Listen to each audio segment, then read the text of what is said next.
Pai do Senhor, queridos, estamos num lugar espetacular. Aqui é um mausoléu conhecido como Domo da Rocha. Dentro desse mausoléu se encontra a pedra que disse onde foi que Abraão apresentou o Isaac. Aqui Deus proveu o cordeiro. Meu irmão, é poder de Deus. Estar aqui é algo emocionante, é sobrenatural. O lugar onde Abraão apresentou Isaac.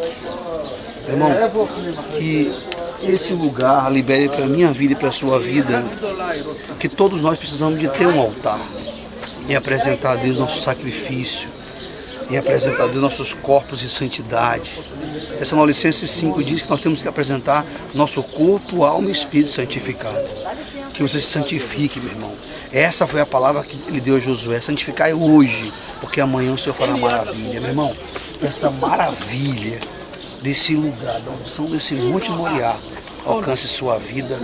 Que Deus abençoe o Brasil, a Bahia, em especial a comunidade de Sião. Em nome de Jesus. Amém.